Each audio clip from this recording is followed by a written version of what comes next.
I'm Courtney Cole. Breaking news right now. The Wellesley mother accused of killing her 2 young children and then fleeing to Vermont is set to be arraigned in Massachusetts for the first time. This is Janette MacAusland. Let's listen in. I don't want to interrupt, but could we just approach sidebar before we actually get into the proceeding? Of course.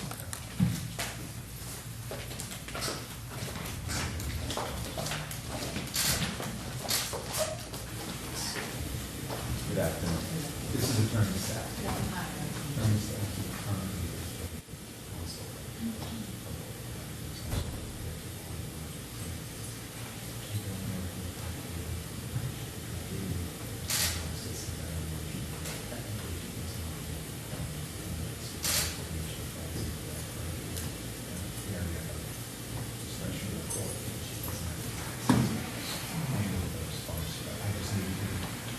I knew this was coming, so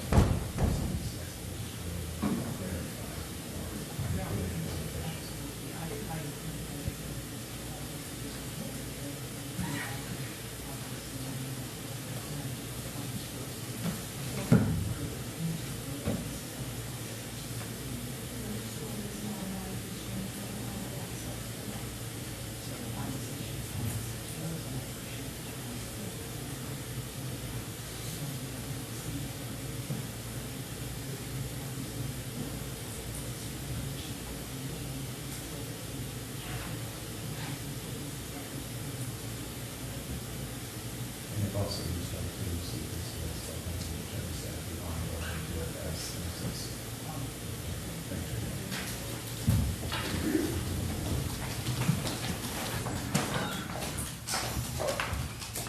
Your Honor, if I may proceed?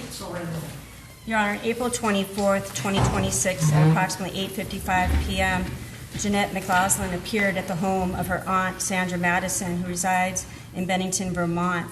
Ms. Madison later reported to Bennington police officers that the defendant had knocked on her window, and at first she had not recognized her niece. Ms. Madison observed the defendant to be hysterical and to have a large cut to her throat.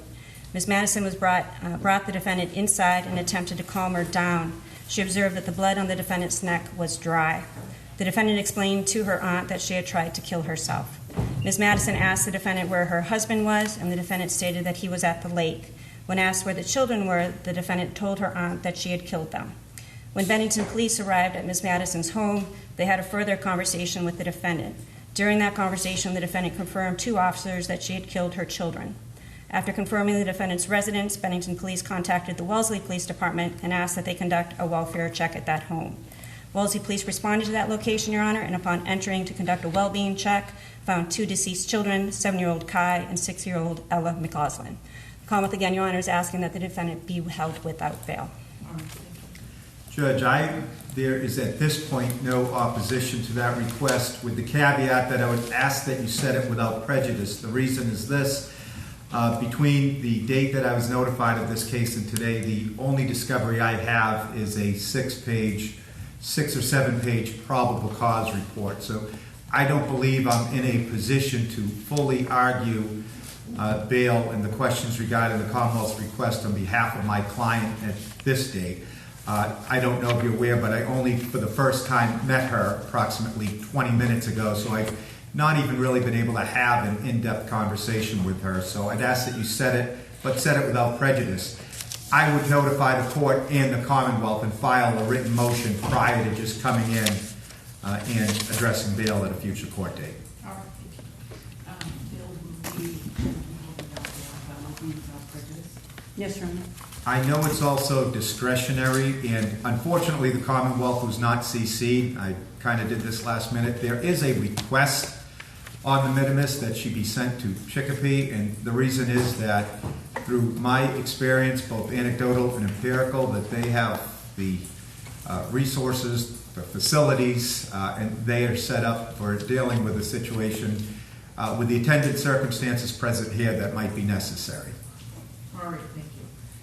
Obviously, that's something that the court can make a recommendation, and I don't know what will proceed to happen with regard to your client's status of where should be held from that point forward.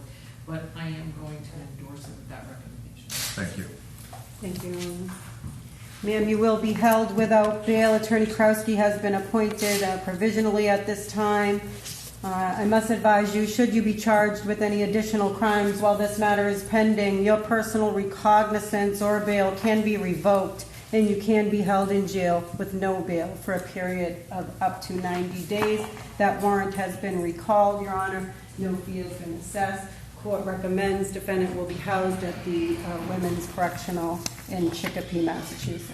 I also filed several motions under seal ex parte, and I'm happy to discuss them at sidebar ex parte if the court wishes. That's fine, counsel. Okay, thank you.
What date for probable cause?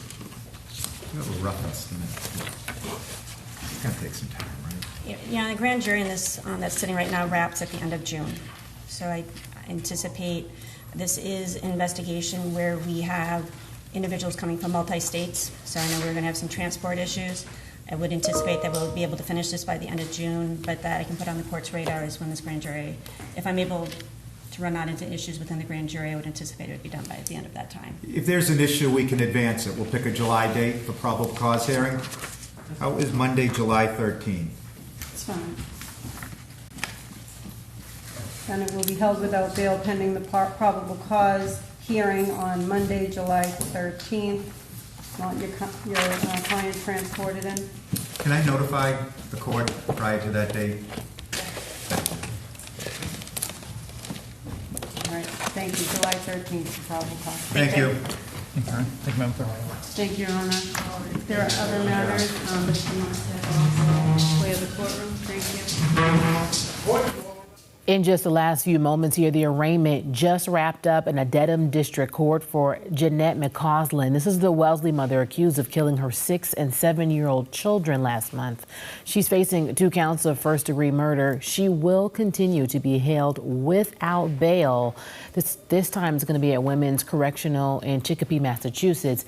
Now, her counsel did ask to discuss bail at a later date. She's set to appear back in court for a probable cause hearing on Monday, July 13th. We will